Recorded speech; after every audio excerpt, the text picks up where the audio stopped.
La Zona Cero. Es Rosa de Nochebuena, una madrugada muy especial donde vamos a disfrutar muchísimo, ya lo estamos haciendo de hecho, y con todos los integrantes de la Rosa de los Vientos, pues participando de esta Navidad 2005, que hemos llegado al 2005, qué barbaridad. Bueno, ya aprovecho para anticiparos que tendremos nuestro habitual monográfico Profecías el próximo 7 de enero, Profecías 2006, y como siempre pues no se cumplirá ninguna, pero bueno, como es una tradición, nosotros la mantenemos. Bueno, pues aquí están vestidos de Papá Noel, de Reyes Magos. Mira, aquí por ejemplo viene de Baltasar, es decir, de Rey Negro. ¿Qué tal, Bruno Cardeñosa? Buenas noches. Muy buenas noches. Qué maravilla, lo has elegido tú, aposta. Sí. ¿Es tu favorito? Sí. Ah, desde pequeño. Siempre ha sido. Además era el único Rey Mago que un día se acercó. Yo estaba en la noche de Reyes durmiendo, todo feliz, y oye, os aseguro que yo me encontré con ese Rey Mago. Ah, que apareció en tu habitación. Sí, con total seguridad. Bueno, esto es una exclusiva que nos está dando Bruno Cardeñosa ahora mismo, el Rey Baltasar. Es uno de esos sueños infantiles, pero lo tengo con un vivísimo recuerdo. Con qué ilusión, ¿verdad? Esperábamos a los Reyes. Era una cosa espectacular, que yo creo que además son los protagonistas, ¿no? Los niños de estas fechas. Y deberían ser todavía más los protagonistas, creo yo. He visto el coche de Fernando Alonso, que te clavan 60.000 de las antiguas pesetas. Sí. Por comprar el coche de Fernando Alonso. Debe tener de todo eso. Pero en plástico, claro. En plástico, pero debe llevar, yo qué sé, hidrógeno o algo así. ¿Qué tal, mi querido Carlos Canales? Buenas noches. Hola, buenas noches. Tú vienes de Rey Melchor. Pues has acertado, era el que me gustaba. Muy bien. Bueno, yo creo que yo estaba influido por unas figuras del Belén que tenía en casa de niño, que me gustaba más la de Melchor, no sé por qué. ¿Te gustaba? Le habían puesto una especie de aire así, persa, exótico. Está bien. ¿Y tú de pequeño hacías la carta de los Reyes Magos? Sí. Por supuesto, sí. Y la enviabas y... Sí, no, yo la enviaba además de una manera muy ritual y muy seria, muy bien elaborada. Mira, pues ya Gaspar... No, me acuerdo que eran cartas de esas antiguas cartas que había de correo aéreo, que eran de color azul y rojo, el reborde, una especie de bordura. Estaba bien. Jesús Callejo, buenas noches. ¿Qué tal? Muy buenas noches. Tú eres Gaspar, ya. Hombre, me habéis adjudicado Gaspar. Pero la barba blanca te va bien. También me gusta, sí. Bueno, ¿y ese Rey Gaspar llegó muchas veces a Valderas, a León? Sí, bueno, todos los años, además puntual. Íbamos a la carretera sin asfaltar en aquel momento, para recibir a los Reyes, porque nos decían, siempre había alguien, algún pariente cercano que nos decía, iréis, que ya lo he visto por la zona del Otero. La zona del Otero es un lugar también de una ermita que hay cerca de Valderas. Y bueno, pues por aquellos santurriales íbamos intentando vislumbrar pues algún camello, algún caballo, en fin, alguien que vistiera con oropeles, pero nada, no había forma, porque después había otro rumor donde decía que venían precisamente por el lado contrario del pueblo donde estábamos. En fin, la verdad que te lo pasábamos bien en esa tarde, ¿no? Hasta que llegaba la noche, esa noche de ilusión, y fuera un rey y otro. La verdad que yo no tenía un rey así con preferencia, sino bueno, pues la cosa de a ver qué me podía encontrar en esa mañana, ¿no? Esa mañana de ilusiones que, como decía Bruno, pues es verdad que es el día de los niños, el día de esa ilusión que nunca se tiene que perder. Yo recuerdo noches enteras mirando por la ventana a ver si se acercaban los Reyes Magos por mi calle. Bueno, era una noche tan mágica y tan ilusionante, y bueno, pues algo de eso queda todavía hoy en día, en medio de una etapa consumista, porque mira que somos consumistas, sí, porque todos ahora yo no tengo el más mínimo recuerdo de celebrar, y bueno, los de que estamos aquí no somos de una generación tan anterior, ¿no? Ya. Pero yo no tengo el más mínimo recuerdo de celebrar la visita de Papá Noel. No, Papá Noel no, más mínimo. No. En todo caso, pues traía un pequeño regalo, era un detalle, porque como por el problema que había de las vacaciones del colegio, claro, pero era eso, Papá Noel traía un detalle y los Reyes traían los regalos. Y los Reyes eran el regalo. Cosa que, por cierto, yo cumplo fielmente ahora mismo. Sí, pero fijaos ahora cuando nos dan esos informes en los que se nos dice ya lo que nos vamos a gastar, porque ya hay un señor que sabe lo que nos vamos a gastar, y este año es un 4% más que el año anterior, ¿no? Sí, bueno, es el IPC, ¿no? Así supongo que lo calculan, 180 euros por niño. Exactamente. Por niño, en regalos por niño. El regalo por niño, sí. Con lo que quiere decir que, bueno, pues que si esto lo sumamos a lo que gastamos en comer, en beber, en viajar, en movernos... Bueno, pues... Pero es que llevamos ya más de un mes desatados, ¿eh? Sí. Yo creo que España, no creo, lo dicen los datos, España es el país más consumista de toda Europa en estos momentos. Sí, pero además está más metido hay una cosa en que ese supongo, río consumista, ¿no? Hay una cosa que supongo que se habéis dado cuenta. Tradicionalmente en España la Navidad era relativamente tardía, y de hecho incluso se puede decir prácticamente que empezaba con el sorteo de Navidad, es decir, 2 días antes de Nochebuena, y se iluminaba y adornaba muy poco antes después, es decir, con muy poco tiempo, era ya muy entrado diciembre. Es verdad que algunos países como Estados Unidos lo hacían antes, empezaban un poco más o menos, en su caso después del Thanksgiving Day, pero es curioso que en España ahora mismo, ya a primeros de diciembre, empieza a haber una especie como de preparación prenavideña intensísima, lo cual me daría igual si no fuera por una cosa que me pone bastante triste, y es que empiezan a quitar los adornos navideños antes incluso de Reyes. Antes de Reyes. Antes de Reyes. Seguimos la estela norteamericana. Antes de Reyes, ¿no? lo cual me parece tremendo. Sí, pero bueno, son las circunstancias en las que... Sí, está claro. No tiene... Creo que el año que viene están pensando en ya no suprimirlo, unir una Navidad con otra, porque al ritmo que vamos, porque esto de dato de diciembre, bueno, yo creo que es muy optimista. Yo creo que ya en noviembre, a primeros de noviembre, sobre todo en los anuncios de televisión, se empieza a ver de una forma muy clara, ¿no? Lo que pasa, Jesús, que estoy viendo en el calendario, claro, que tenemos lo de Papá Noel el 25 de diciembre, pero resulta que San Nicolás es el 6 de diciembre. Sí. Entonces, aquí, ¿cuál es este galimatías? ¿A qué obedece? Y claro, pues es un problema de calendario. Pero claro, San Nicolás no viste igual que Papá Noel, porque Papá Noel viste como la Coca-Cola. No. Bueno, eso luego lo veremos. Sí, la verdad es que es una transformación muy curiosa. Sí, es uno de mis misterios favoritos, ¿no? Entonces, ¿qué decimos, Jesús? ¿San Nicolás, Santa Claus, Papá Noel, qué decimos? Claro, realmente es todo, porque es la misma figura, el mismo símbolo, se define con distintas palabras, ¿no? Con todos estos nombres. El original sería San Nicolás, o sea, todo parte de San Nicolás. Lo que pasa que es curioso, porque cuando sabemos la fisonomía de San Nicolás, que era moreno, con nariz chata, con mandíbula pronunciada, en todos estos datos los digo, a pesar de que es un obispo que murió en el siglo IV, pero se sabe porque no hace demasiado tiempo una antropóloga, Caroline Wilkinson, de la Universidad de Manchester, pues reconstruyó por ordenador, a través de rayos ultravioleta, pues datos que tenía del cráneo, de los huesos, es tremendo esto, que se había tomado en torno a los años 50 del siglo XX, ¿no?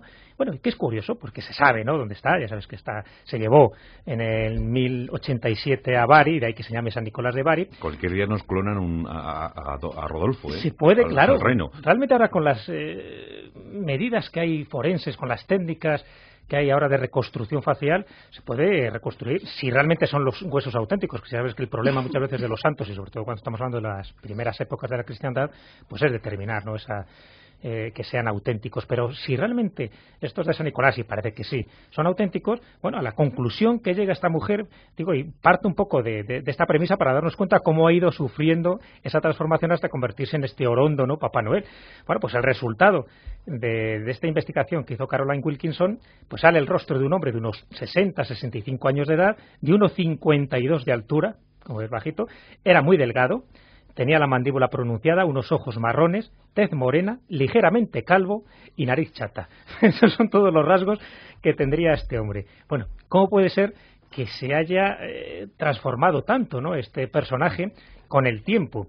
Bueno, pues se transforma, fíjate que no tanto por la fisonomía, está claro que ha sufrido muchos cambios, y de hecho la figura de Santa Claus se construye, ¿no?, sobre este San Nicolás, este obispo turco del siglo IV, pero como el mito se va extendiendo por toda la Europa medieval, hay que recordar que sus huesos, a pesar de que era obispo de Mira, en Asia Menor, donde ahora actualmente está Turquía, bueno, pues sus huesos les llevan en el 1087 a Bari, a Italia, empieza ya a tener sus pequeñas confrontaciones, porque ya se pensaba que era un santo milagroso, es decir, allí donde estuvieran sus restos óseos, pues obraba milagros. Ya, pero si la cosa empezó en Turquía, ¿cómo acabó en Laponia? Exactamente. Entonces, bueno, a partir de ahí surge un poco la historia, le convierten en santo patrón distintos países, entre ellos Holanda, y desde mediados del siglo XIII, el día de San Nicolás en estos países, pues es el 6 de diciembre. 6 de diciembre, claro, dice su hagiografía, que es la fecha en el que muere. Ya sabes que esas geografías y las fechas pues están siempre muy en entredicho, porque a saber, ¿no?, a saber si realmente fue un 6 de diciembre. Bueno, a partir de ahí se convierte en el día donde se obsequia regalos a los niños, etcétera, etcétera. ¿Cómo llega la tradición? Bueno, pues más por la etimología, porque San Nicolás en latín, que por entonces se utilizaba mucho el latín, es Santus Nicolaus, que los holandeses transforman en Sinterklaas, y los austriacos en Niklas, ¿no? Pero bueno, vamos a seguir un poco la línea de los holandeses. Es Sinterklaas para ellos. Sinterklaas, bueno, pues así lo dicen los colonos holandeses, y son los mismos que se establecen, parte de ellos, ¿no?, los que se establecen en Nueva Ámsterdam, que es la actual Manhattan, en la ciudad de Nueva York, que llegan en el año 1621, por lo menos los primeros colonos, y bueno, y en ese barco, cómo no, entre otras cosas, llevan sus tradiciones, llevan la imagen de un San Nicolás delgado, como era San Nicolás, claro, que fuma en pipa, que usa pantalones, que usa un sombrero de ala ancha. Como ves, nada se parece, ¿no?, a nuestro Santa Claus. Pero con los años, esta imagen, que salía en las procesiones siempre cada 6 de diciembre, va cambiando. Pero ¿cómo va cambiando? Y aquí es curioso. Y se va transformando por 3 o 4 personajes claves. Uno de ellos es Washington Irving. Exacto. Nuestro Washington Irving, de los cuentos de la Alhambra. Cuentos de la Alhambra, sí. En Cuentos de Nueva York, ¿verdad? En 1809, este escritor escribe esas historias de Nueva York, donde saca a relucir un poco pues esta figura de San Nicolás, de Sinterklaas, pero ya como un risueño Santa Claus, ya lo va transformando, ¿no?, en su nomenclatura. Fuma en pipa, va cruzando el firmamento en un trineo volador y eleva a San Nicolás a una figura que no tenía, una categoría que no tenía entonces, que es guardián de Nueva York. Bueno, pues esa imagen ya que va transformando en Washington Irving, unos años después, en 1823, otro periodista, otro escritor, que es Clement Clarke Moore, escribe un poema que lo titula La noche anterior a Navidad, donde ya nos presenta a este Santa Claus como más legendario, el que nosotros conocemos. Es decir, sus versos de este poema ya aluden a un rollizo San Nick, como le llama, Santa Claus, sí, y que va viajando en un trineo, ya incluso especifica cuántos renos, 8 renos, que se desliza por las chimeneas de las casas, cosa que antes no decía Washington Irving. De 1809 a 23 ya experimenta como una especie de engrosamiento. De mutación, ¿has visto? Por eso. En fin, ya llena los calcetines de los niños con dulces y juguetes, etcétera. Los 2 últimos pasos, o casi los 3 últimos, por decirlo, y muy rápida un poco, para que veas esta transformación. En 1863, no pasa tanto, casi medio siglo más tarde, la revista Harper's publica una caricatura en la cual Santa Claus aparece como le conocemos hoy realmente, más o menos, con una larga barba blanca, con su traje de color rojo y blanco, ya bastante más orondo, y las leyendas que asocian a San Nicolás con estos gnomos germánicos, que más de una vez ha dicho, ¿no? Bueno, ¿te parece realmente un gnomo?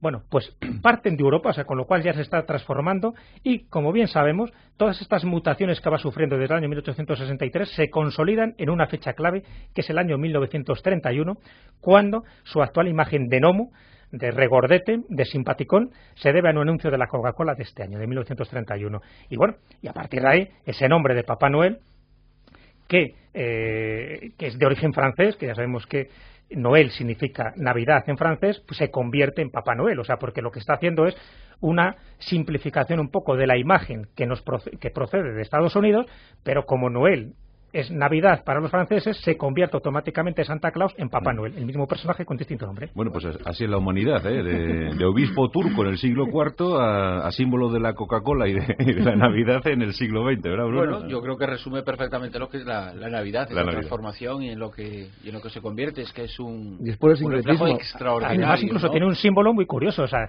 como de un personaje escuálido, es decir, de una Navidad que se celebraba por muy poca gente, muy pocos países, se va convirtiendo en una Navidad oronda, como el personaje, llena de regalos, abundancia, alegre y con el jo, ese famoso, que en el fondo forma parte de ese consumismo que nos está invitando pues a consumir más de lo que realmente necesitamos, que va en contra de la imagen clásica de San Nicolás, que solía llevar siempre a un esclavo, una especie de sirviente negro, que se llamaba Pedro el Negro, que era el que daba latigazos a los niños que se portaban mal o daban premios a los que se portaban bien. Bueno, pues ese personaje va desapareciendo a lo largo del tiempo y solo se queda San Nicolás con sus renos, pero sin ningún elemento peyorativo para que no haya ningún obstáculo entre el niño y los juguetes que van a recibir, es decir, entre el niño y el consumismo. Es como se forma el folclore a través de este tipo de y sincretismo puro, es sincretismo puro. Si además la Navidad es probablemente la fiesta sincrética más bonita que existe en el mundo. Pues sí, porque llegas a casa, Carlos, ¿verdad? Y te encuentras con el árbol, te encuentras con el Belén. Claro, porque también,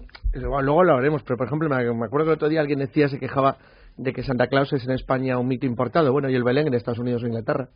Claro, es lo mismo, y sin embargo los ponen. ¿Por qué? Pues bueno, porque se van uniendo poco a poco las tradiciones y se van fusionando. El Belén también lo importamos nosotros en el siglo XVIII. Claro, nosotros importamos Italia, pero al fin y al cabo era una importación napolitana, bueno, en una época además en la que Nápoles estaba vinculado a la corona española, era por decir una manera algo muy próximo a nosotros, y bueno, al fin y al cabo eran dos naciones mediterráneas, católicas, latinas, muy similares.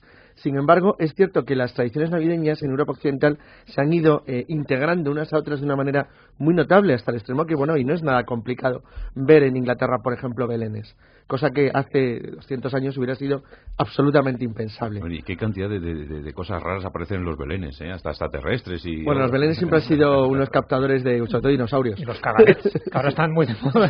Sí. Siempre ha habido otro tipo de figuras, sí, es una representación genérica. Lo que pasa es que si miramos y somos muy escrupulosos con el Belén, Bruno, se salva poca cosa, ¿no? Bueno, pues el niño Jesús quizá, ¿no? Y un poco más. Vamos. Claro, lo cierto es que si empezamos por... Yo creo que es el símbolo más representativo del Belén, ¿no? Porque es el que preside, el que está arriba de todos los belenes, que es esa estrella con una larga estela detrás, que es la estrella de Belén, lo que tenemos por estrella de Belén, y sin embargo esa descripción de una estrella con una larga cola, con una estela, lo que entendemos nosotros por un cometa, en ningún momento, en ningún evangelio, ni los apócrifos, ni los canónicos, ni los gnósticos, ninguno de los que aparecen en ningún momento en estos últimos 2000 años citan que esa sea el aspecto físico de la estrella de Belén. Lo cierto es que probablemente todo parte como un pequeño error de interpretación por parte de Orígenes en el siglo III y que perpetúa Giotto en el siglo XIV cuando firma una de sus obras más importantes, La adoración de los Reyes Magos, en donde se inspira, para representar esa estrella de Belén, se inspira en el paso del cometa Halley, que había pasado prácticamente en las mismas fechas en las que él estaba efectuando el cuadro. Él interpreta, en función de lo que había dicho Orígenes, que ese cometa podría haber sido la estrella de Belén. Hoy sabemos con total seguridad que no era así. Y a partir de ahí comienza la representación de la estrella de Belén como un cometa. Sin embargo, nunca fue atendiendo a los relatos. Siempre pueden ser puestos en duda, lógicamente, pero atendiendo a los relatos, la estrella de Belén nunca fue más que una estrella. Sí, que se movía, que guió, que señalaba, pero nunca más que Vamos a decir que lo que pintaba Giotto en el siglo XIV iba a misa, nunca mejor dicho, porque era un autor, era un pintor muy respetado. De hecho, se dice que él da el visto bueno casi al Renacimiento, ¿no? Claro. Entonces, si él pinta una estrella, es que era así. Es que, sin lugar a dudas, era así. Hoy sabemos que el cometa Halley, que pasa casi cada 80 años, un poquito menos, cada 77, 78 años, en torno a la órbita terrestre, y puede ser observado en ocasiones con más espectacularidad o menos, sabemos fehacientemente, por los cálculos matemáticos que se han realizado, que atravesó el cielo de aquellos lares hacia el año 12 antes de Cristo, aproximadamente. Bueno. Y que el nacimiento de Jesús, pese a todas las discusiones que existen, no se produjo en otro momento que no fuera entre el 4 y el 7 antes de Cristo, aproximadamente, más probablemente entre el año 6 y 7 antes de Cristo, que también es paradójico, pero esa es la fecha un poco que se da por establecida y por aceptada por prácticamente todas las fuentes, incluso las eclesiásticas, y que sin lugar a dudas el paso del Halley se recordaba. El paso del Halley se recordaba, el paso del Halley en todo caso había sido anterior, y el paso del Halley además nunca pudo tener la espectacularidad o el significado que se le dio por parte, por ejemplo, de los Reyes Magos. Las investigaciones, los trabajos, las leyendas y todos los relatos, incluso cuando aparecieron los manuscritos últimos hace 45 años, que nos hablan de esa cuarta ofrenda, de ese libro de Seth que portaban los Reyes Magos, nos hacen vincularlos con toda una tradición esotérica que partía del zoroastrismo, en donde ellos se convertirían algo así como en astrólogos, que esperaban una señal del cielo, posiblemente una situación estelar concreta, y quién sabe si a eso se refería la estrella de Belén, que podría indicar el nacimiento de alguien importante en aquel lugar del mundo, en unas circunstancias además muy especiales, y que requeriría de esas 3 ofrendas para cumplir con una serie de profecías anteriores. En todo caso, esto nos hace una vez más descartar el paso del cometa, que astrológicamente no tiene mayor influencia. Sí la tendría una de las hipótesis que se han barajado más, la probabilidad de que la estrella de Belén fuera una conjunción planetaria. Desde esta perspectiva, incluso más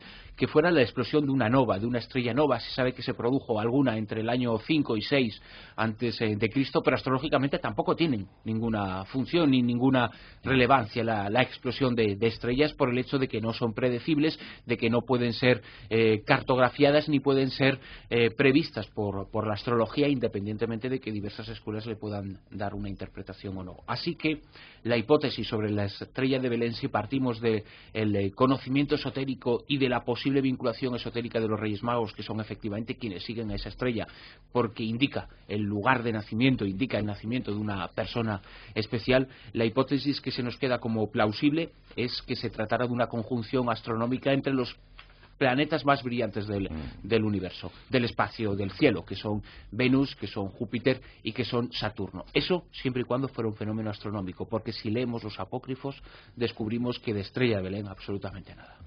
Y resulta que Jesús nació en Belén, pues a lo mejor no, pero bueno. Bueno, eso es lo que dicen, es decir, el hecho de que Jesús naciera en Belén era muy importante para los judíos. Era muy importante porque cumplía con una profecía, cumplía con un linaje. Nació allí el rey David. Claro, y evidentemente el rey Jesús de Nazaret tenía que nacer ahí, pero ya lo acabamos de decir, ¿no? Ya el propio nombre del personaje nos invita a la duda. Jesús de Nazaret, como indica un estudioso reconocido no solo en este país sino en todo el mundo, como es Antonio Piñero, y lo explica en varias de sus obras y lo demuestra con otros casos, la tradición en la época era dar el nombre de la persona y su lugar de nacimiento. Claro. Nosotros decimos Jesús de Nazaret, quizás se deba a algo. Quizá ese algo es su lugar de nacimiento, que está haciendo referencia a Nazaret. Independientemente de eso, si repasamos los evangelios, tanto los canónicos como los apócrifos, no encontramos muchas referencias a ese nacimiento en Belén. De hecho, la mayor parte de los libros, interpretando que todos tienen el mismo valor, pueden a nivel dogmático pueden tener unos más que otros, pero a nivel histórico, si es que tienen alguno, pero todos los evangelios partirían con el mismo fundamento. Si partimos de ese hecho, lo más probable es que ese nacimiento se produjera a unos kilómetros de Belén, cuando los padres de Jesús recorrían el trayecto entre Nazaret y Belén alrededor del río Jordán, porque ese detalle de los pastores que aparecen también, especialmente en los apócrifos, en los que se le da mucha importancia, los pastores que están en todos los belenes, bueno, pues en los canónicos apenas hace referencia a ellos, aunque se da el dato de su presencia. En los apócrifos se habla más sobre su presencia, y esa presencia es entre la primavera y en el verano, y es a orillas del río Jordania, muy cerca de Betsadia y de otros lugares importantes. Es decir, que muy probablemente ese nacimiento de Jesús tenga lugar o tuvo lugar en donde los apócrifos dicen, en una caverna y no en un pesebre, en una casa pobre, que es lo que transmiten los evangelios canónicos y que es de lo que han bebido los belenes. Los belenes es una conjunción de diferentes fuentes, tanto de las canónicas como de las apócrifas, pero realmente cuando uno analiza lo que representamos en los belenes y lo que además la Iglesia Católica acepta como válido en esas representaciones, descubrimos que muchas de esas representaciones son contrarias a lo que dice la Iglesia Católica, ¿no? Bueno, pero se reunieron 300 obispos en Nicea ya por 326 después de Cristo, a instancias del emperador Constantino, ¿verdad, Carlos? Y bueno, pues ahí determinaron lo que era y lo que no era. Sí, efectivamente, porque hasta entonces, bueno, la Navidad como tal no tenía una fecha, bueno, podríamos discutir, ahora es bastante conocido. Claro, tuvo muchas, pero es bastante evidente que si atendemos a las tradiciones básicas, hay elementos que hacen pensar que el nacimiento de Jesús no pudo ser en invierno, por ejemplo, la existencia en los campos de ganado, algo bastante evidente, en una zona fría como es Palestina. Fue el año 345 cuando oficialmente se decidió que el 25 de diciembre, que era la fecha del dios Sol Invicto, una fecha con enorme tradición del Imperio Romano y también muy vinculada al mitraísmo, que además era una religión que tenía una cierta fuerza entre las regiones, que era conocida y tenía una difusión general a lo largo de todo el Imperio, fuera considerado el día de la Natividad de Jesús. Es cierto, y ahora volvemos de nuevo a la fecha que comentaba Jesús con el caso de San Nicolás del 6 de enero, que una gran parte del mundo cristiano, el ortodoxo y las iglesias orientales, celebran la Navidad el día 6, pero es que ahí la diferencia no se trata de que sea el 6 para ellos, sino que como no se acogieron al calendario gregoriano cuando se hace la reforma en Europa Occidental en el siglo XVI, hay una diferencia de unos días, que es lo que hace que la Navidad sea el 6, que es cuando en cambio en la tradición, por ejemplo, española llegan los Reyes Magos. Bueno, eso es lo que hizo, por ejemplo, que la Revolución de Octubre fuera en noviembre, ¿no? Claro. Pero si no fuera por eso, es decir, evidentemente todo el mundo cristiano tiene el mismo día como Navidad, que es el 25 de diciembre. Y desde entonces, desde ese concilio, siempre ha sido la fecha en la que se ha celebrado sin ningún cambio sustancial hasta hoy. Por eso es verdad que decir que es el plazo español, por nuestras tradiciones, coge el plazo máximo de lo que serían las festividades de Navidad, puesto que llegan hasta el 6 de enero, que sin embargo en los países de Europa Occidental, que siguen la tradición de que los regalos entregue Papá Noel, San Nicolás o Santa Claus, o como le queramos llamar, pues obviamente acaban muchísimo antes. Fíjate, el dato que he encontrado buscando pueblos que celebran las Navidades y la extensión temporal, pues los filipinos inician las Navidades el 16 de diciembre. Del 16 de diciembre hasta los Reyes, fíjate los filipinos, ¿verdad? Con esa tradición española, católica, ¿no? Sí, además de las tradiciones españolas menos sincréticas, porque en Filipinas fue muy pura la forma en la que se ha implantado la Navidad española. Así como en toda América Latina hay una enorme influencia, sobre todo en Centroamérica y en la zona andina, una enorme influencia de las culturas indias autóctonas, en el caso de Filipinas la conversión religiosa fue profundísima y además apabullante, es decir, fue la única nación de Asia convertida de verdad al cristianismo, y encima además lo han hecho, la verdad es que España convertía y convertía, reniegan de nosotros, pero siguen bailando pasodobles allí, Sí, no, es una cosa curiosa la forma. Bueno, pero ¿cuándo llegó el árbol, Carlos? Porque lo del árbol, claro, todos los años el debate, ponemos el árbol, ponemos el Belén, al final ponemos las dos cosas. Se ponen las dos. Pero el árbol es protestante. Sí, es cierto que lo es. Claro. Originariamente lo es porque básicamente la tradición de poner el árbol en Navidad procede del norte de Europa, aunque la verdad es que hay enormes dudas. Porque yo diría que es más bien pagano, ¿no? Claro, pero fíjate, pero incluso cristiano, ya hay datos comprobados de que en pleno Imperio Romano, en torno al año 200, siglo III, ya se instalaban árboles en las Navidades para celebrarlo como adorno, es decir, lo hacían los propios romanos.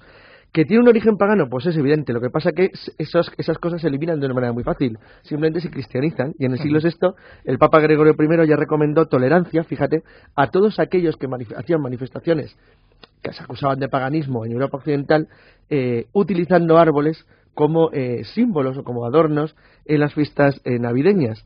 Entonces, para evitarlo, por ejemplo, hay muchas leyendas. Hay una muy conocida en Inglaterra de un monje ya cristiano, se llama Winfrid, que en una Nochebuena utilizó el roble que se utilizaba por los antiguos sajones continentales para hacer sacrificios humanos como emblema del cristianismo, a partir de un milagro en el que hizo brotar de un árbol de sacrificios un abeto que en ese mismo momento nació, de manera que dejó impresionado a los paganos, y a partir de ahí se consiguió que ese milagro de Winfrido fuera una especie de símbolo de que el abeto tenía que convertirse en un árbol símbolo de la Navidad cristiana. ¿Y qué significan las lucecitas, las bolas y todo esto? Porque cada una tiene una especie de simbología.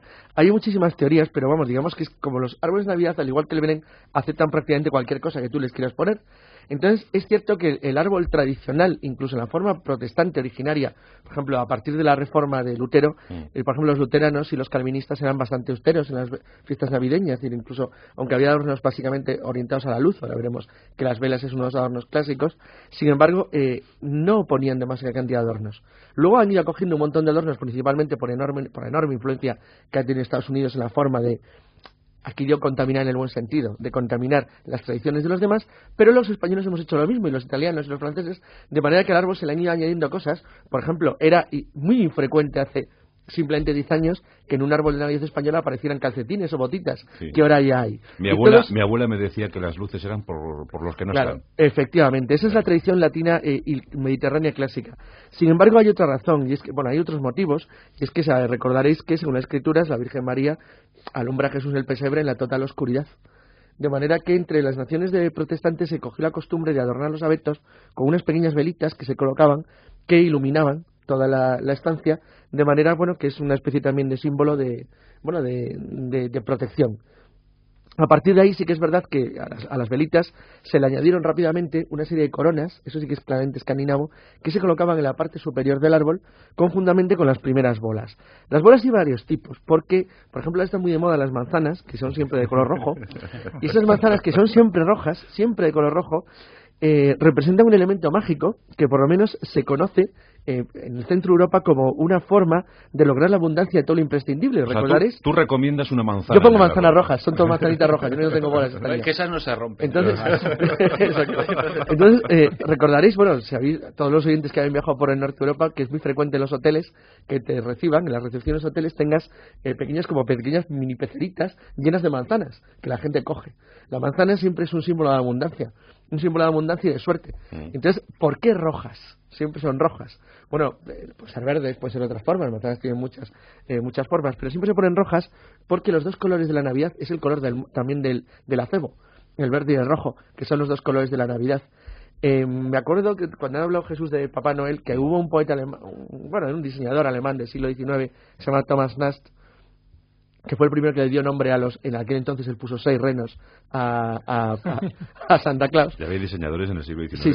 Sí, claro, hacía diseños de Navidad muy bonitos. O sea, como Roberto Berino.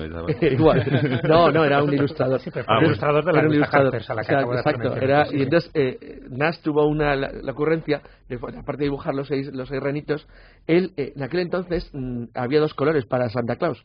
Por ejemplo, en aquella época el Père Noël francés era representado en verde, era muy parecido, iba como de campesinillo lapón, pero de color verde y no de rojo. El verde y el rojo son los colores de Navidad siempre, son los colores del muérdago, del acebo y además de las manzanitas que se colocan.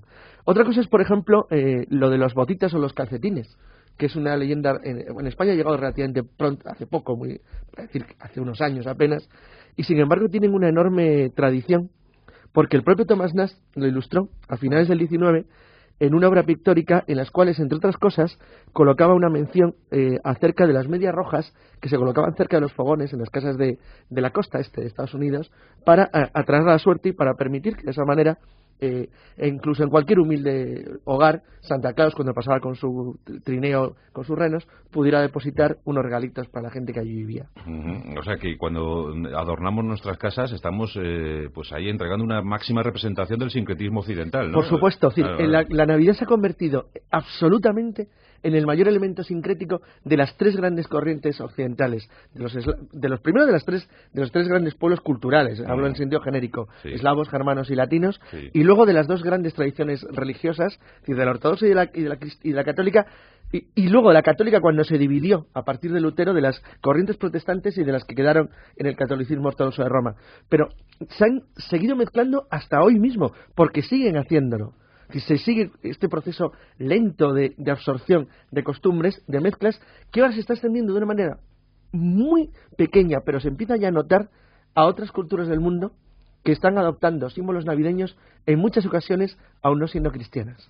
Es que yo iría incluso todavía más lejos, que además de ese sincretismo, los elementos que forman parte de ese sincretismo se han sincretizado con otros que son anteriores a la propia existencia de la Navidad en sí. Antes decía algo que es muy significativo, Carlos, que según los protestantes Jesús nació en ese pesebre pero en mitad de la oscuridad. Eso no es una representación de la realidad física de lo que estaba ocurriendo.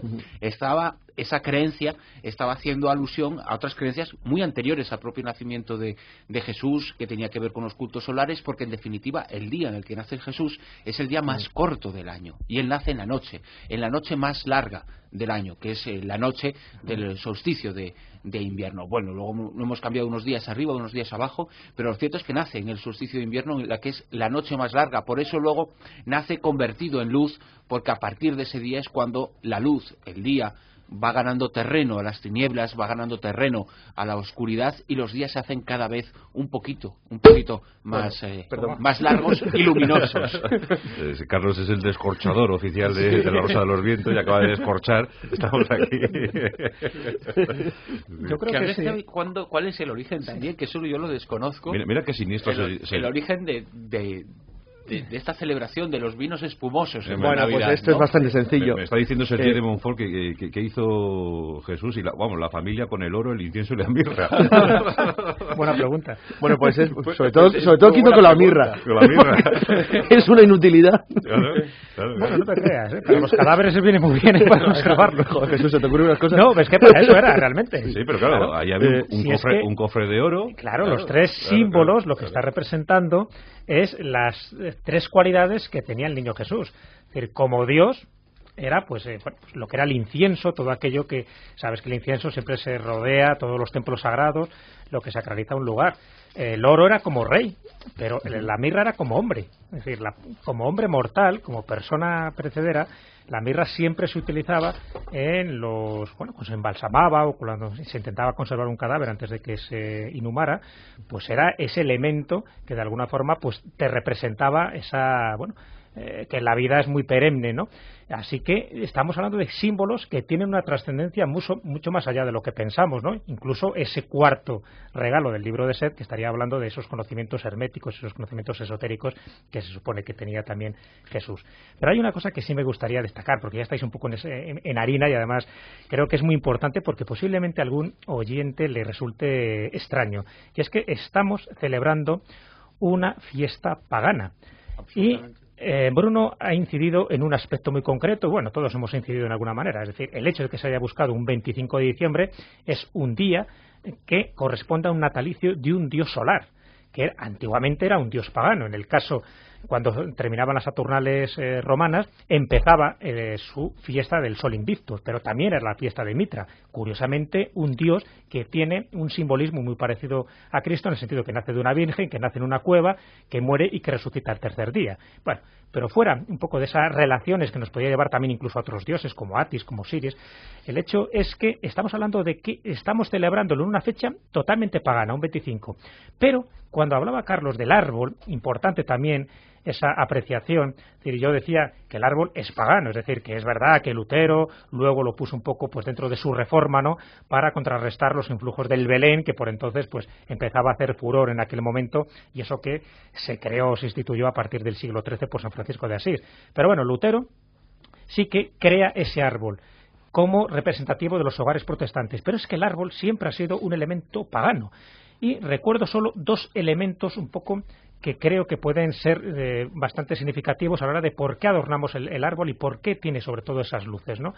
Y comentábamos que tiene muchísimas interpretaciones. Yo digo un poco la mía, un poco dentro de ese saber popular que han tenido todas las culturas. Es decir, cuando se recogía un árbol, y se sigue haciendo, y ahora se sigue haciendo, por ejemplo, con el árbol de mayo en muchas de las tradiciones españolas, lo que hace el árbol, y cuando tú traes ese árbol y lo colocas en la plaza del pueblo, o lo colocas dentro de tu casa, en tu hogar, es decir, en lo más sacrosanto, es que estás trayendo el árbol y los espíritus moradores de ese árbol, porque estamos hablando de épocas animistas donde se pensaba que todo este tipo de elementos de la naturaleza estaban poblados por miriadas de espíritus de la naturaleza. Así que, al traer tú el árbol, fuera un pino, fuera un abeto, y tú lo plantabas en la plaza del pueblo, estabas protegiendo la plaza del pueblo no solo por el árbol en sí, sino por los espíritus protectores que traía ese árbol.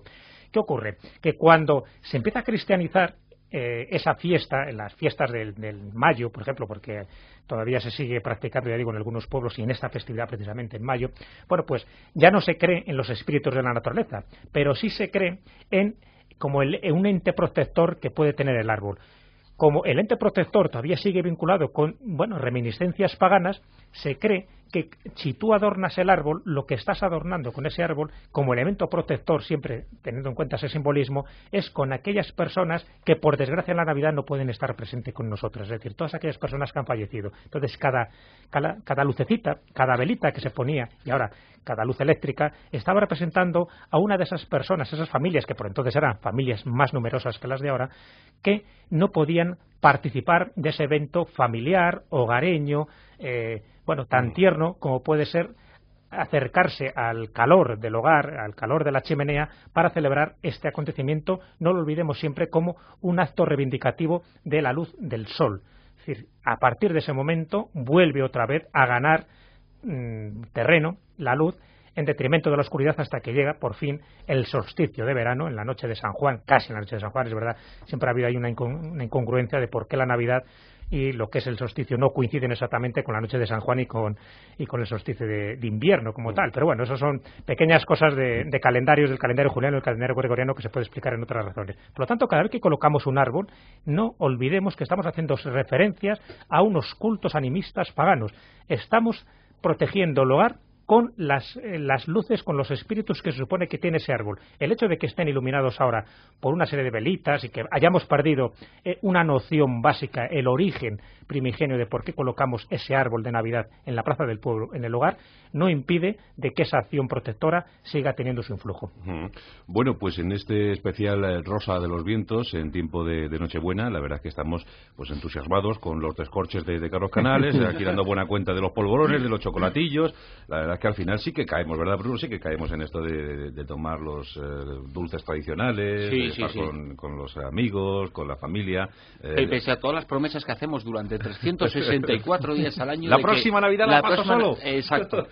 Siempre lo hacemos, yo siempre lo hago, y estoy convencido de que estas serán las últimas. Pero no puedes ser, tú no puedes ser Mr. Scrooge ahora mismo, Bruno. No, es que no se permite. También el mundo te lleva a eso, ¿no? A evitarlo, a no poder evitarlo, y bueno, pues también hay que pensar que en el fondo que no hay nada malo, ¿no? Yo creo que todo lo que invite a la solidaridad, ¿verdad? Claro, al afecto, a la amistad, al cariño, pues todo eso está bien, hombre. Sin lugar a dudas. Que nos gustaría celebrarlo todos los días del año, ¿no? Sí, nos gustaría celebrarlo todos los días del año, y sobre todo a mí en estos días me gustaría que se celebrara de verdad, ¿no? En donde los pensamientos fueran, porque los pensamientos construyen las ideas y las ideas construyen los hechos, ¿no? Y que todos esos buenos pensamientos no solo perduraran durante todo el año, sino que se hicieran realidad durante todo el año. Y no es tan difícil. No es tan difícil. Y cuando pensamos, y cuando ahora llegan las telemaratones, ¿no? Y somos todos muy buenos, muy solidarios. Claro, yo no puedo con los telemaratones. No. Yo no puedo. A mí me supera, ¿eh? Yo tampoco. No sé si... Eso que aparezca alguien con unas zapatillas diciendo que doy estas zapatillas para que la gente puje, ¿no? Con patrocinio de un banco, por supuesto. Eso es. La gente va a pujar con el patrocinio de un banco. Y que... Bueno, venga, que es Navidad, vamos. Sí. A ver, recuérdanos, Bruno, una Nochebuena o una Navidad especial para ti. Especial para mí, yo tengo por los regalos, yo creo que es casi como lo recordamos, ¿no? Por los regalos de Reyes.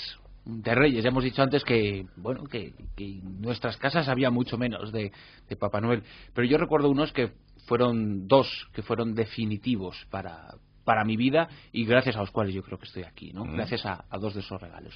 En uno de ellos yo tenía 10 años, yo ya no creía en los Reyes, pero ya manejabas informes. Ya tenía los expedientes desclasificados al respecto, con toda la información, pero la ilusión era prácticamente la misma, ¿no? Y lo que trajeron los Reyes ese año fue un telescopio.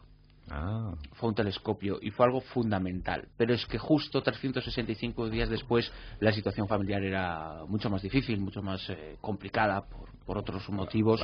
La vida, había mucho menos recursos, y hubo solo posibilidades de un pequeño regalo que tendría que ser de los baratitos. Este año no se puede, y yo lo acepté, y era un libro de ovnis, ese regalo. Y evidentemente, gracias a esos dos regalos, primero un año observando las estrellas en ese telescopio y al siguiente leyendo de ovnis, bueno, pues de aquí a ahora. ¿Y aquí se le ocurrió regalarte un libro de ovnis cuando tenías 11 años? A mi madre, a mi santa madre. Un saludo para ella, nuestro respeto. Sí, que hizo muy bien, que hizo fantástico, y que nunca le estaré lo suficientemente agradecido, porque yo creo que, casualmente, ¿no?, ese regalo, que es el más austero quizá que en la vida de mi infancia tuve yo como niño, como pequeño, esperando los Reyes, fue sin embargo el más definitivo, ¿no? Y yo creo que en el fondo eso es un mensaje de lo que debería representar la Navidad, ¿no? Sino marcar al espíritu, marcar por dentro en vez de marcar por fuera, y representar lo más material, ¿no? Fijaros que veterinario se ha perdido el mundo porque no le regalaron un libro de perros. Sí. A ver, Carlos, tus regalos, tu Nochebuena especial. No la tengo, ninguna así especialmente... algo que me haya marcado así, como dice Bruno, que yo note que haya dirigido mi futuro, que de alguna manera me ha podido influir. No, es cierto que no. Sí, hombre, puedo recordar regalos que me hicieron una enorme ilusión, como por ejemplo mi primera bicicleta, ¿no? Pero no lo asocio estrictamente a la Navidad. Reconozco que, eso sí, lo que sí reconozco, dos periodos muy claros en la forma de organizar la celebración navideña. Mi familia es muy pequeña en número, es decir, somos pocos hermanos y pocos primos, es decir, es una familia pequeñita. Además, encima de los primos, mi hermano y yo seríamos los más pequeños de toda la generación, con lo cual, bueno, pues estábamos siempre como un poco más aislados, éramos más pequeñajos, pero sí recuerdo dos fases, pero participábamos mucho en la organización, y sí recuerdo dos fases claramente diferenciadas. Navidades en piso, es decir, en un piso, y Navidades en el chalet. Ahí sí, porque además luego, ya cuando ya éramos muy mayores, obviamente tampoco creía ya en los Reyes, pero yo estoy hablando de ya casi cuando estaba en la universidad, hubo un cambio también esencial. Y es que mi hermano se le ocurrió una cosa, que la verdad que fue una gran idea, una idea francamente ecológica, que era coger un pino que nos durara para siempre, que pasaba las navidades dentro de casa y luego se recuperaba, porque ahí moría abrasado del calor, de la calefacción, de las bolas, y luego se recuperaba, pero que se recuperaba de verdad en el jardín.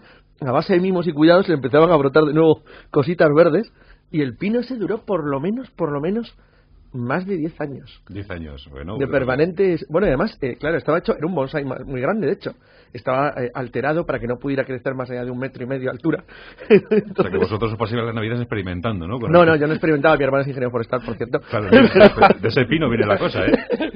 No, pero que es verdad que decir que me hizo mucha gracia porque había como mucho más espacio para organizar toda la infraestructura. Y yo recuerdo que la casa se adornaba muchísimo.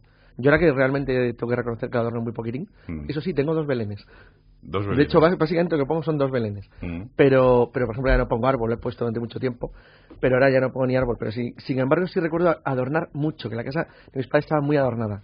O sea, me gustaba, era bonito, se notaba que estabas en Navidad. Sí, la verdad es que el detalle de los libros que ha contado Bruno también a mí me marcó, porque bien es cierto que lo he contado muchas veces. Mi padre me regaló aquella biblioteca juvenil con 8 años, cuando yo tenía una hepatitis. Pero sí que es cierto que mi madre, una vez más las madres, pues siempre me regalaba libros. Y recuerdo en especial los libros de Julio Verne, un capitán de 15 años, Miguel Strogoff. Todos estos libros mi madre me los traía para Reyes, ¿no? Sí. Además que son... Lo que has citado tiene que ser obligatorio que lo regalaran, yo creo. Lo de los libros. Sobre todo eso, los que has citado. Sí, porque además son los que marcan en un pequeño, un muchacho. Yo me acuerdo con una ilusión tremenda de aquellos libros, ¿no? Claro, porque... la ventaja que tiene ese tipo de regalos, que ojalá se recuperara, ¿no? Esa idea de regalar, porque yo creo que los libros sí se regalan por las Navidades, pero se regalan entre adultos. Es verdad, los niños, ¿no? Es el típico regalo de intercambio entre adultos. Regalas un libro, te regalan un libro, es una cosa habitual, tanto libros como discos, ¿no?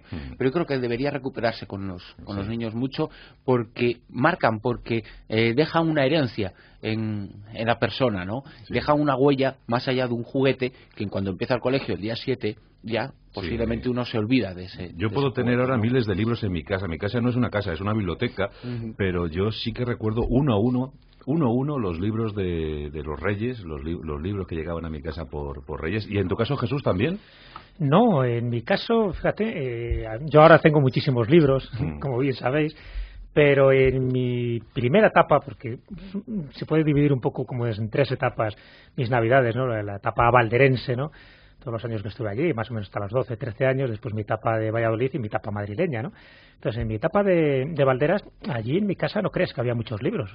Una familia humilde, por lo tanto, pues los libros, o sea, el que empezó a inculcar un poco pues las ganas por los libros, por la lectura, fui yo, porque hasta ese momento eran libros de estos que heredabas de tus abuelos, de tus tatarabuelos, en fin, alguna gramática en latín, cosas de estas infumables que no había forma de hincarle el diente. O sea, nadie sabe qué hace ese libro ahí, ¿verdad? Nada, sí, algún catecismo de esos antiguos, pero nada, ningún libro que pudieras leer dentro de esos años, ¿no? de la pubertad. Así que era yo el que tenía que conseguir los libros, porque no había tradición, entre otras cosas, no se regalaban libros. Alguna vez he contado que, por ejemplo, uno de los regalos que me hizo mucha ilusión, pues fue un helicóptero, pero un helicóptero porque, bueno, funcionaba con pilas. Para mí aquello era... Está muy de moda el helicóptero estas Navidades. Sí, pero sí, está muy de moda, sobre todo para ciertos sectores. Sobre todo cuando les da una racha de viento. Sí. Eso es más divertido. Sí.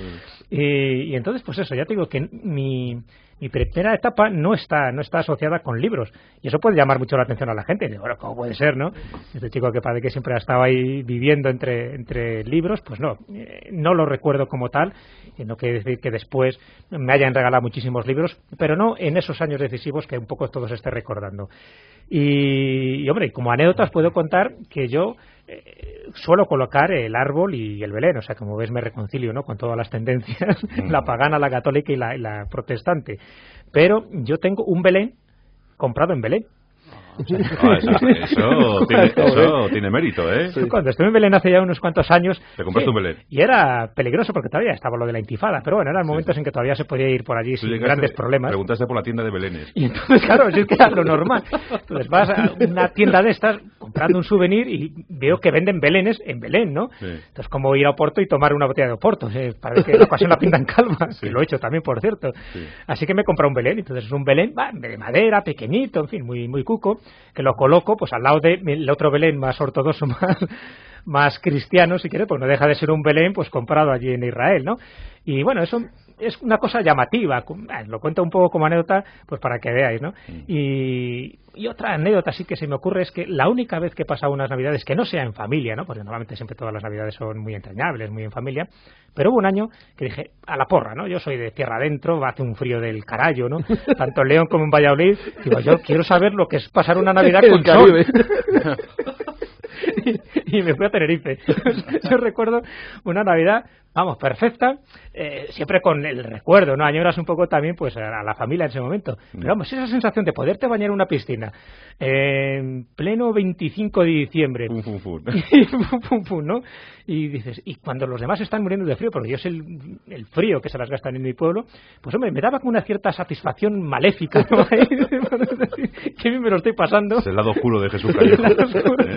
Una Navidad bañándose en la piscina de un hotel y sonriendo, ¿eh? Y sonriendo, sí. Yo una Navidad también me bañé en el Caribe. Pero es para nota, ¿eh? Claro, me fui al Caribe a pasar las Navidades, que uno se da cuenta perfectamente de cómo se celebran igual, con el mismo sentimiento, pero cómo cambian los iconos, porque la nieve, ¿verdad? Las imágenes de nieve, todos los belenes tienen además esos corchos triturados que utilizamos como representación de la nieve, pero como ese concepto no existe en una zona en donde en estas fechas están pues en 30 a 33 grados y la temperatura del agua está a 25, ¿no? Fíjate qué maravilla. 25 grados de temperatura del agua. Que es un contraste muy curioso porque la Navidad se asocia pues al frío, a la nieve, ¿no? A la bufanda, a los gritos, a los guantes. Lo impuso Charles Dickens en su libro Canción de Navidad. Sí, claro. Todos los estereotipos navideños nos han venido dados por ese libro. Eso es verdad. Y además, voy a decir algo, la mayor parte de las... para que veamos que en el fondo pues siempre tenemos la interpretación de lo que somos nosotros y cómo lo celebramos nosotros, pero posiblemente la mayor parte, el mayor número, cuantitativamente hablando, de cristianos que celebran la Navidad no lo asocian a la nieve, no lo asocian al frío, porque están en muchos en el hemisferio sur, especialmente en Latinoamérica. Sí, lo que pasa es que está enormemente poblado de católicos, no de cristianos, porque el problema es que los cristianos siguen viviendo por encima mayoritariamente del paralelo 40. Oye, ¿vosotros le dais al pavo? ¿A la cosa está...? No necesariamente, no, la verdad es que hay de todo. Pero, hombre, además, en mi caso, imagínate, somos 4. No, digo, cuando somos estrictamente familia, cuando éramos, ahora ya hemos crecido un poco, pero no mucho. No, pero no necesariamente. Yo creo, además, es curioso porque lo del pavo como costumbre en española es muy reciente. Claro, es una cosa americana, ¿no? Claro, el pavo es americano, claro, pero independientemente de eso, el pavo sí tenía una cierta tradición española, porque no solo por el hecho que fuimos los primeros en traerlo de América, sino porque se crían desde hace tiempo lejano ya, pero no, es verdad que es una tradición más moderna. Es como que al final no te lo he podido contestar lo que preguntabas de los vinos espumosos. Sí. Los vinos espumosos no es que sea una tradición navideña, es que el mundo, no sé si lo recordáis cuando vosotros que sois ya muy viejos, pero era condenadamente pobre. Es decir, no es que no les gustara en el siglo XIX o en el siglo XVIII tomar champán o los antecedentes del cava o vino bueno, es que no lo tenían. Es decir, así de sencillo. Entonces aprovechaban cualquier motivo de celebración cuando se ha empezado a poder para beber y tomar alimentos mejores. Igual que la comida de Navidad siempre ha sido una comida donde se echaba la casa por la ventana, o sea, literalmente. Mira, hace poco, además me vale como recordatorio porque estas cosas cambian un poco la imagen que tenemos de nosotros mismos. Bueno, por unas razones familiares muy curiosas, he heredado una colección de blancos y negros del año 1898 a 1914. Caramba. Entonces, me cogí el del año 1905 y toda la parte navideña había un montón de artículos sobre la Navidad española de la época. Entonces hubo dos cosas que me llamaron la atención. Primero, que se vivía incluso más intensamente que ahora. Segundo, que era una fiesta tremendamente popular y entrañable.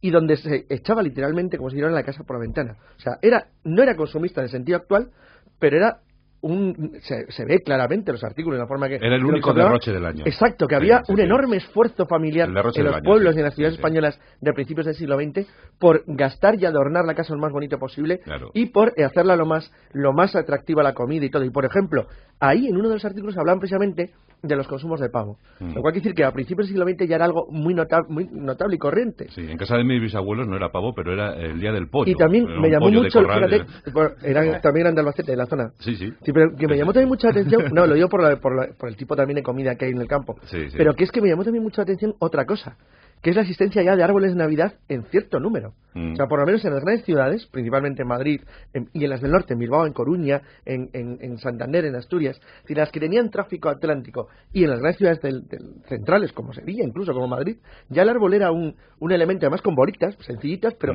ya era un elemento común, o sea, que no era algo tan raro como se podía pensar. Y adornos en las ciudades, en las calles, y sobre todo una enorme intensidad. Veías que había, leyendo, bueno, incluso sobre compras, regalos, artículos que, bueno, te llama la atención el ver que era muy, muy similar a lo que conocemos ya. Bueno, afortunadamente ahora los árboles ya pueden ser de plástico y no pasa nada, y los que son naturales se pueden luego volver a plantar. Yo en mi casa tengo un abeto plantado que tiene 10 años, y está hermosísimo. Bueno, pues me ha alegrado mucho que estuvierais aquí con nosotros en este especial Nochebuena. Muchas gracias, Bruno. Muchas gracias. ¿Qué deseo tienes para este 2006? Muchísimos deseos, pero a veces impronunciables, ¿no? Pero sobre todo en estos días que ha vuelto a estar de actualidad, y para mí que es el tema que va a ser el más importante mediáticamente hablando del año 2006, y lo van a comprobar todos los oyentes, que las investigaciones en la lucha contra las enfermedades más importantes que existen, contra la enfermedad más importante que existen, que prosperen por donde están prosperando. Y algunas se están haciendo en este país y nos van a dar noticias fantásticas. Hay un científico de la Universidad Complutense que está a punto de revolucionar el mundo de la salud y hay trabajos verdaderamente magníficos al respecto. Ojalá sea esa la noticia del año 2006. Yo creo que es lo más importante que hay. Me sumo a ese deseo. ¿Tu deseo, Jesús? Bueno, pues mi deseo, la verdad es que son tantos, ¿no? Pero se podría resumir en uno. Yo creo que hay que tener, para lo que nos va a esperar este año, mucho sentido del humor, mucho sentido de amor también, sentir todo aquello que nos pase, ser consciente en cada momento de lo que nos va a ocurrir. Vamos a ser testigos prodigiosos de muchos acontecimientos, algunos de los que ha contado Bruno, otros que nos van a llegar, pero que no perdamos ocasión de vivir cada instante, cada momento, porque yo creo que son momentos maravillosos que no podemos perder en ningún momento nuestra ubicación en el espacio, nuestra ubicación en el tiempo, y sobre todo no perdamos nunca lo que somos, seres humanos. Muy bien, ¿el tuyo, Carlos? Pues yo muy sencillo, creo que convendría, simplemente sería suficiente con que mejoráramos un poco nuestra empatía, es decir, la capacidad de colocarnos en el lugar de los demás. La capacidad de escuchar, ¿verdad? Solo con eso ya habríamos mejorado un montón. Pues yo la verdad es que lo tengo muy fácil, porque es sumarme a los 3 deseos expuestos por mis queridos Bruno Cardeñosa, Jesús Callejo y Carlos Canales, y por tanto pido que el año que viene volvamos a estar aquí reunidos las 4C, para seguir ofreciendo buenas dosis de entusiasmo, de solidaridad, de ilusión y de misterio, de mucho misterio por desvelar. Gracias, queridos, hasta mañana, que tenemos tertulia, eso, he estado hoy aquí, yo lo agradezco, pero mañana hay que cumplir con nuestros amigos, que no son pocos los que esperan. Gracias, Bruno, gracias, Jesús, gracias, Carlos, que mañana traigan muchas cosas, Papá Noel, y el próximo día los Reyes. Muchas gracias. Know what my heart must have always known.